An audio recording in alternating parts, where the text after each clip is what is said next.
Department. लेकिन अब ये है कि आपका अगर मान लीजिए एमटीएस में ही हो गया और आपका इनकम टैक्स मिल गया, कस्टम ऑफिसर मिल गया, सीबीआई में आप हो गए, तो केवल कहीं पर कुछ अगर दिक्कत होती है, थाने में भी कुछ प्रॉब्लम परेशान करते हैं या कोई ऐसा मैटर होता है, किस पर बता दें हम इनकम टैक्स में हैं, आपको ये नहीं बताना पड़ेगा हम किस में हैं, एमटीएस से हुए हैं। वो समझ जाएगा कि इनकम टैक्स में है, मतलब कुछ भी करा सकते हैं फिर हम। हेलो दोस्तों, नमस्कार। आप सभी का स्वागत है हरमित एजुकेशनल वीडियोज पे। आज हम प्रयागराज के द टारगेट कोचिंग में आए हुए हैं, जो कि हमारे साथ अब्बास सर मौजूद हैं, इंग्लिश के बादशाह, और जो कि सीपीओ एसआई में भी क्वालिफाइड हैं। यहाँ पे एसएससी सीजीएल डिफेंस के मामले में बहुत ज़्यादा माना जाना कोचिंग है। यहाँ से बच्चे हर वैकेंसी में बहुत ज़्यादा अधिक मात्रा में सिलेक्ट होते हैं। इसीलिए हम सर के पास आए हैं। काफ़ी बच्चे स्टूडेंट कमेंट कर रहे थे कि सर एसएससी एमटीएस की क्या रणनीति रहेगी, क्या बुक लिस्ट रहेगा, A to Z हम जानकारी देंगे। आप लोग वीडियो में अंत तक बने रहिएगा। सर बहुत बहुत थैंक यू। तो आपने जो पूछी कि एसएससी का एमटीएस जो एग्ज़ाम होता है, तो सभी बच्चों को बता दें कि ये एक बच्चों के लिए जिसका थोड़ा बहुत भी इंग्लिश प्रिपेयर है, जिसकी मैथ्स वीक है, उनके लिए एक गोल्डन अपॉर्चुनिटी से कह सकते हैं। आप यकीन जानें, ये एक ऐसी नौकरी है जो आप बहुत कम समय में और बहुत कम समय में पा सकते हैं और अपनी एक जॉब सिक्योर कर सकते हैं और बहुत कम टाइम पढ़ सकते हैं। उसका रीज़न ये है कि एमटीएस में सबसे पहले स्टार्टिंग करते हैं कि एज इसमें कितनी मांगते हैं। तो एज जो होती है वो 18 to 25 होती है। 18 से 25 साल तक जनरल की होती है, 2 साल ओबीसी को छूट मिलती है। उसके बाद सेकंड चीज़ ये होती है इसमें जो है कि मेन, क्योंकि हर इसके पहले जो एग्ज़ाम होते थे 2022 तक के एग्ज़ाम में, तो उसमें ये किया उन्होंने कि 25 क्वेश्चन मैथ्स के, 25 इंग्लिश, 25 जीके और 25 रीजनिंग क्वेश्चन थे। लेकिन अब इन्होंने सिलेबस एसएससी ने क्या कर दिया है एमटीएस का, कि अब जो पूरा फोकस उन्होंने कर दिया है वो इंग्लिश पे और जीएस पे पूरा दारोमदार कर दिया है। दारोमदार का मतलब जिसने 4 से 5 महीना जिसने अच्छे से काम कर लिया है, जिसका इंग्लिश प्रिपेयर है, आप लोग ये समझ जाएं उसकी एक नौकरी फिक्स हो गई। जिसके इंग्लिश और जिसका जीके प्रिपेयर है उसकी ये जॉब सिक्योर है। ये खासकर उन लोगों के लिए, उन बच्चों के लिए ज़्यादा अच्छा अवसर ये है जिनमें जो मैथ से बहुत डरते हैं जी, जिनको मैथ देख के डर लग जाती है, जो आर्ट बैकग्राउंड से हैं, या जिनको मौत से बहुत फोबिया है, एक तरह से बोल सकते हैं। फोबिया मतलब नाम उनको मैथ का लेता है, उनको दिमाग, उनको जो है कभी कुछ समझ नहीं कि मैथ बहुत पढ़ना समझ में नहीं आए, तो उनके लिए ये क्या है, एक बेस्ट अपॉर्चुनिटी है। क्योंकि इसमें जो नंबर ऑफ क्वेश्चंस होते हैं वो 20 क्वेश्चन आपका होता है मैथ्स का और 20 क्वेश्चन आपका होता है रीजनिंग का, और एक क्वेश्चन जो होते हैं वो 3 मार्क्स के होते हैं। तो 60 मार्क्स के दोनों पेपर होते हैं। और सबसे बेस्ट बात जो इसमें ये होती है कि ये क्वालिफाइंग नेचर का होता है। क्वालिफाइंग नेचर का मतलब एक रेशियो है कि 12 क्वेश्चन जो पा जाएगा, जो 13 क्वेश्चन 12 से प्लस रहेगा क्वेश्चन सही जिसका रहेगा, वो इसमें फर्स्ट पेपर क्वालिफाई करेगा। अब देखो इसमें मेन चीज़ आप समझिएगा, यहाँ पर मेन चीज़ जो है वो यहाँ पर है इंग्लिश।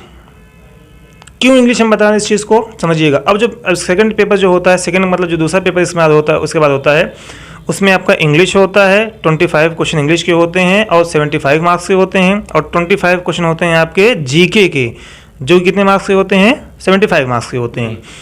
तो आप ये पूछेंगे कि इसमें इंग्लिश का फिर रोल कहाँ से ज़्यादा है, दोनों तो बराबर हैं। तो हम इसके लिए बताना चाहेंगे, आप लोगों को, बच्चों को बताना चाहेंगे कि जीएस आपने पढ़ा होगा, जीएस आपने पढ़ा, बच्चे आप आप पढ़ भी रहे होंगे तो आपने देखा होगा, जीएस आप जितना भी पढ़ें, जीके जीएस जितना भी आप पढ़ेंगे आपके नंबर बहुत ज़्यादा गेन नहीं होते। आप अगर नंबर ऑफ क्वेश्चन आपके मान लीजिए 50 क्वेश्चन है, कितना ही पढ़ेंगे आप 30-35 क्वेश्चन से प्लस आप नहीं जा पाएंगे। उसी का रीज़न ये है कि सिविल के जो पीसीएस एग्जाम होते हैं, आरओ के एग्जाम होते हैं, उसी कट ऑफ 50-55 ज़्यादा जा ही नहीं पाती जो है।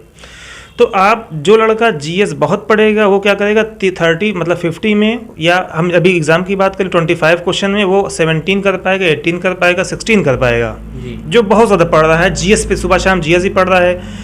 और जो लड़का कम पढ़ रहा है, मान लीजिए दिन में 3 से 4 घंटा जीएस पढ़ रहा है, इस एग्ज़ाम के लिए पढ़ रहा है या किसी भी एग्ज़ाम के लिए जीएस पढ़ रहा है, तब भी वो क्या करेगा, 25 क्वेश्चन में कितना, 12-13 क्वेश्चन, 10 क्वेश्चन, 14 क्वेश्चन, 15 क्वेश्चन तो वो पहुँच जाएगा। अब देखिए इसका मतलब जिसने ज़्यादा टाइम दिया उस पर वो कितना पा रहा है, 17 पा रहा है, 18 पा रहा है। जिसने थोड़ा कम टाइम दिया वो भी कितना पा रहा है, 15 पा रहा है, 14 पा रहा है। मतलब अंतर कितने का, 2 ही 3 क्वेश्चन का अंतर आ रहा है, पर टाइम ज़्यादा दे रहा है। तो यहाँ पर जो मेन रोल प्ले करता है वो हमारा इंग्लिश प्ले करता है। कैसे प्ले करता है, तो इंग्लिश में लड़का जितना ही पढ़ेगा, इंग्लिश और मैथ एक ऐसे टॉपिक होते हैं, और जिसको जितना लड़का इस पर टाइम देगा ये जीके का उल्टा होता है, अपोजिट होता है। जीके में जितना टाइम देंगे बहुत ज़्यादा नंबर्स में आपका फ़ायदा नहीं मिल पाएगा, लेकिन आप जितना ज़्यादा टाइम मैथ्स में देंगे और इंग्लिश में जितना टाइम देंगे आप, तो आपकी एक्यूरेसी बढ़ती हुई चली जाएगी, आपके क्वेश्चन एग्जाम में आने स्टार्ट हो जाएंगे। मतलब आप ये सोच लें कि अगर आपने, क्योंकि मैथ्स का रोल तो इसमें बहुत ज़्यादा है नहीं, तो इंग्लिश का रोल ज़्यादा इसमें है, तो आप जो है अगर 4 से 5 घंटा, अगर 6 घंटा अगर इंग्लिश पढ़ रहे हैं, अच्छे से पढ़ रहे हैं, और 3 घंटा भी अगर 2 घंटा भी अगर जीएस पढ़, 4 घंटा इंग्लिश मान लेते हैं, 3 घंटा अगर जीएस पढ़ लेते हैं आप, तो आप मैथ कम भी पढ़ते हैं, 1 घंटा मैथ 1 घंटा रीजनिंग पढ़ लेते हैं, तो आइए आपका एग्जाम आपका 4 से 5 महीने में आपका फाइनल हो जाएगा। तो लड़का ये इसमें अगर 4 घंटा वो घर पे पढ़ रहा है और स्ट्रेटजी से पढ़ रहा है, तो वो क्या करेगा, 25 क्वेश्चन में उसका 25 भी सही हो सकता है। जबकि जीके में ऐसा नहीं है। जीके में कितना ही पढ़ेगा, वो दिन रात एक कर देगा, 12 घंटा पढ़ेगा, 15 घंटा पढ़ेगा, उसका कभी भी 25 का क्वेश्चन का 20 क्वेश्चन में 20 सही होने वाला नहीं है, 50 में 50 सही होने वाला नहीं है। लेकिन मैथ्स एक ऐसा टॉपिक जिसमें आप 50 से 50 कर सकते हो, इंग्लिश ऐसा टॉपिक जिसमें 50 से 50 ला सकते हो, और रीजनिंग ऐसा टॉपिक जिसमें 50 से 50 ला सकते हो। इसमें क्या कहीं से क्वेश्चन पूछ देंगे मान लो जो है, तो आप उसमें क्या बता ही नहीं पाओगे। आप तैयारी कुछ और करके जाओगे, जीके में कुछ और पूछ लेंगे। लेकिन इंग्लिश का सिलेबस जो ग्रामर है वो लिमिटेड है, जो वोकैब है उसकी भी एक लिमिटेशंस है। ऐसा नहीं कि नए क्वेश्चन कहीं से पूछ लेंगे, आसमान से लाके पूछ लेंगे। तो क्योंकि एसएससी के ट्रेंड रहा है हमेशा का कि जो क्वेश्चन पूछते हैं वो प्रीवियस पूछते हैं, ज़्यादातर क्वेश्चन रेयर क्वेश्चन एक आठ एक्स्ट्रा आ जाते हैं, जबकि क्वेश्चन पूरे कैसे पूछते हैं, वो प्रीवियस पूछा करते हैं। 2012 में पूछा वो अभी पूछ लेंगे, आपको अगले साल पूछ लेंगे, 2015 में पूछा उसको रिपीट कर देंगे, जो 2016 में पूछा उसको रिपीट कर देंगे। तो लड़कों को यहाँ पे कहना ये है, मेन एडवाइस ये है कि लड़के जो है मेन फोकस करें कि इंग्लिश पे ज़्यादा फोकस करें, और उसका सेकंड उसके नंबर बाद आपका रहेगा जीके का रहेगा, सब पे टाइम दें।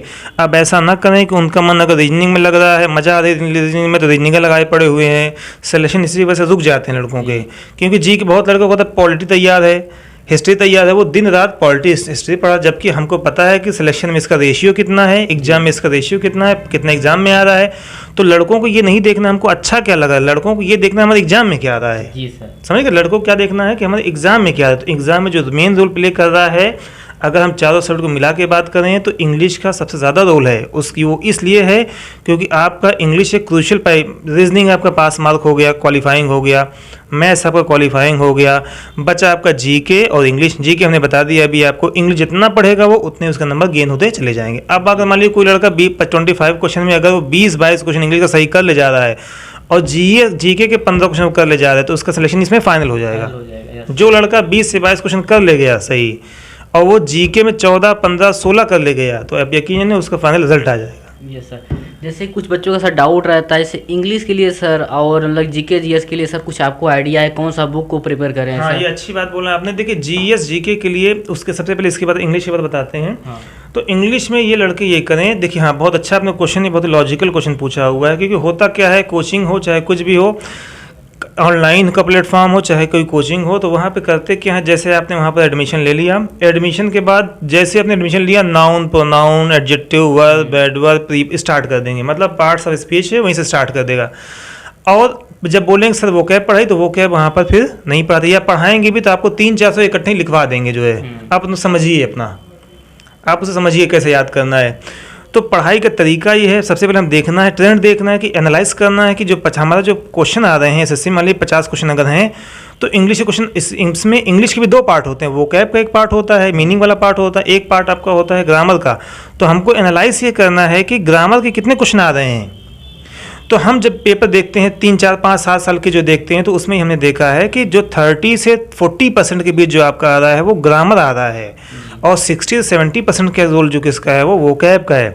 अब लड़के क्या पढ़ रहे हैं, पूरा पूरा नाउन प्रोनाउन, मुझसे मज़ा आती है पढ़ने में जो है, उसी को पढ़े, ये टफ पार्ट होता है वोकैब वाला, इसलिए इसको पढ़ते नहीं जो है, तो इसी की वजह से उनके नंबर क्या आते हैं, कम आ जाते हैं।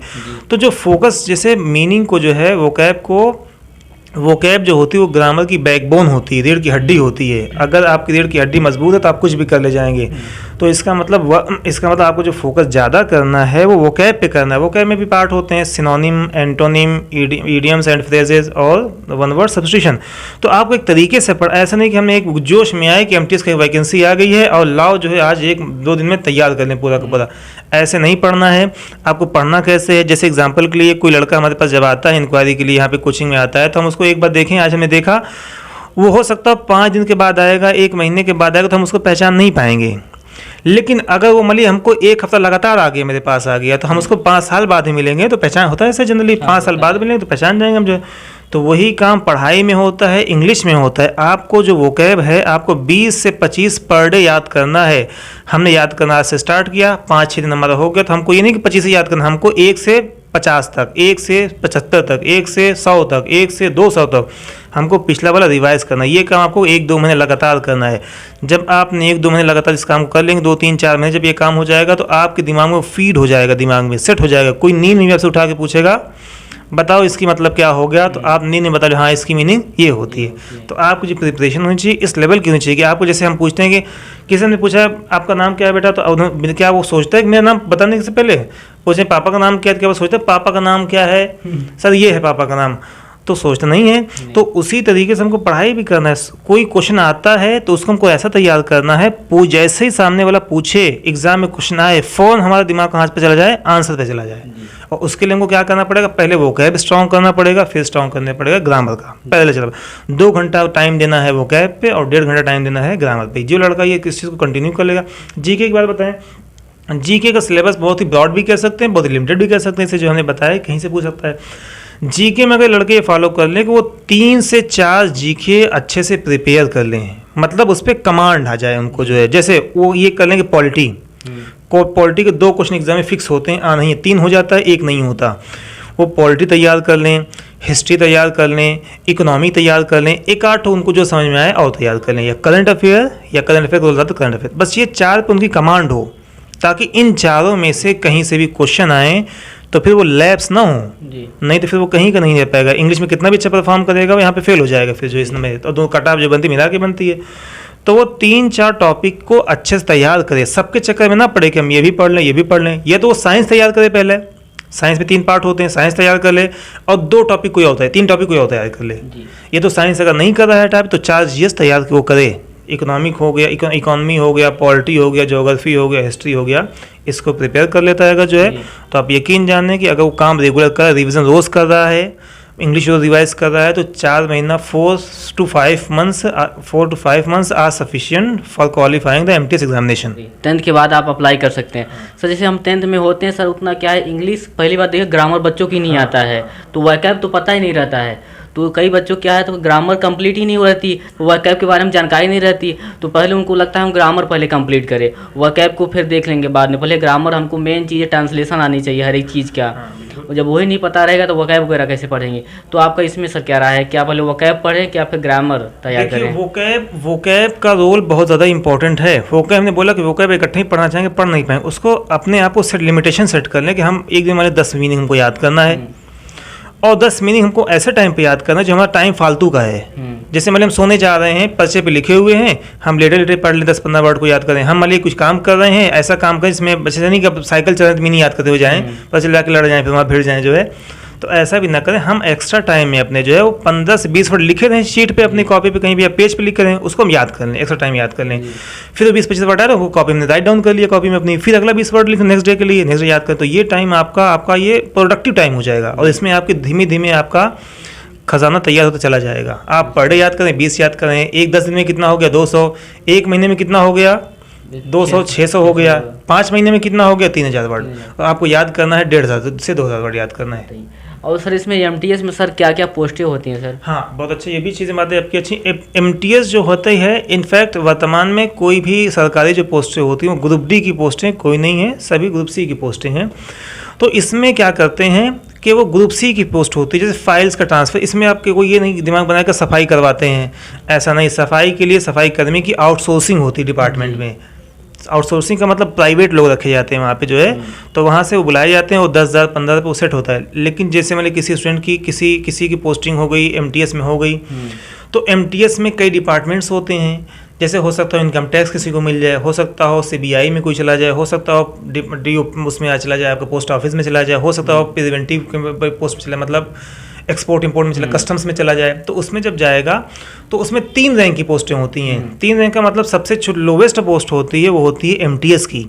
जो एमटीएस होते हैं वो एसएससी सीजीएल के जो पोस्टें होती हैं उनके अंडर में रहते हैं, इनकम टैक्स अंडर में रहेंगे, सीबीआई इंस्पेक्टर के अंडर में रहेंगे। वहाँ का जो प्रोफाइल का काम, फाइल का काम रहेगा, फाइल को ट्रांसफ़र करना, यहाँ से वहाँ लेके जाना, फोटो कॉपीज़ वगैरह कराना, तो ये सब काम, जब ऐसा नहीं कि पानी पिलाना, पानी पिलाने के लिए आउटसोर्सिंग होती है वहाँ से जो है, तो वहाँ से जो है वो लड़के, मतलब ये सब काम होता है डिपार्टमेंट। लेकिन अब ये है कि आपका अगर मान लीजिए MTS में ही हो गया और आपका इनकम टैक्स मिल गया, कस्टम ऑफिसर मिल गया, CBI में आप हो गए, तो केवल कहीं पर कुछ अगर दिक्कत होती है, थाने में कुछ प्रॉब्लम परेशान करते हैं या कोई ऐसा मैटर होता है, किस पर बता दें हम इनकम टैक्स में हैं, आपको ये नहीं बताना पड़ेगा हम किस में हैं, MTS से हुए हैं, वो समझ जाएगा कि इनकम टैक्स में है, मतलब कुछ भी करा सकते हैं फिर हमारा ये। तो इससे क्या होता है, एक सिक्योरिटी होती है। जैसे बैंक में कोई मैनेजर भी हो जाए कि हमारे भाई असिस्टेंट मैनेजर बैंक में है, तो उनका कोई पावर नहीं है। लेकिन MTS में हो और किस में हो, अगर जो है इनकम टैक्स में हो, कस्टम्स ऑफिसर में हो, CBI में हो, विदेश मंत्रालय में हो जाए अगर जो है, तो इनका बहुत रोल, एक फ़ोन से उनके अधिकारी से टच होता है, एक फ़ोन से बड़े बड़े से काम भी हो जाते हैं। और उसके बाद जो डिपार्टमेंट जैसे मिलते हैं उनकी जो सैलरीज वगैरह जो उनकी होती हैं वो काफ़ी अच्छी, मतलब ये समझ लीजिए 28,000 से लेके 32 स्टार्टिंग के रेंज में होते हैं। वो सिटी पे डिपेंड करती है कि मुंबई में पोस्टिंग उसकी सैलरी ज़्यादा होती है, दिल्ली में होती है उनकी सैलरी ज़्यादा होती है, इलाहाबाद प्रयागराज में होती है तो उनसे क्या होती है, कम होती है। यहाँ से काफ़ी हमें कई लोगों से पता चला कि हाँ यहाँ पे आप जाइए, इस सर से बात करिए, यहाँ से बच्चे बहुत ज़्यादा सेलेक्ट होते हैं। तो इसीलिए हम एक कोचिंग में आए हुए हैं। इसीलिए MTS की जनता जानते हैं अभी साल भर में 2 बार वैकेंसी आती है, और MTS की ये बहुत अच्छी बात है। अभी तो देखिए देखा गया रेलवे से बहुत फास्ट काम करती है SSC का, जिससे कि 6 महीने में आपका सिलेक्शन दिला देती है। और SSC में जो है बाकी देखते हैं बहुत ज़्यादा वैकेंसी हैं, बहुत सुपर फास्ट चल रही है। Yes sir. और इसका टाइम टेबल देखिए फिक्स हो जाता है 1 साल पहले से ही कि कब कौन वैकेंसी आने वाली है, कब किसका एग्जाम होगा, कब क्या रिजल्ट आएगा, आंसर की सारा बहुत सही से। सेकंड चीज़ जो है 4 से 5 महीना आपके लिए पर्याप्त हो जाएगा, आप सिलेक्शन। और ये पोस्ट जो है SSC की सबसे आसान नौकरी है। यस, ऐसी नौकरी है जो आप सबसे आसानी, हंसी मजाक में आप नौकरी को पा सकते हो। Yes sir. तो आप लोग जो है 4 से 5 मिनट टाइम देके अपना, इसमें बस एक ही एग्जाम होता है, ना कि कोई मेंस होता है। बस एक आप एग्जाम निकालें प्री का, आप डायरेक्ट अपना सिलेक्शन लें। बस एक एग्जाम क्वालिफाई करना पड़ेगा। सर बहुत बहुत थैंक यू आपको, हमारे व्यूअर को बहुत अच्छा गाइड के लिए।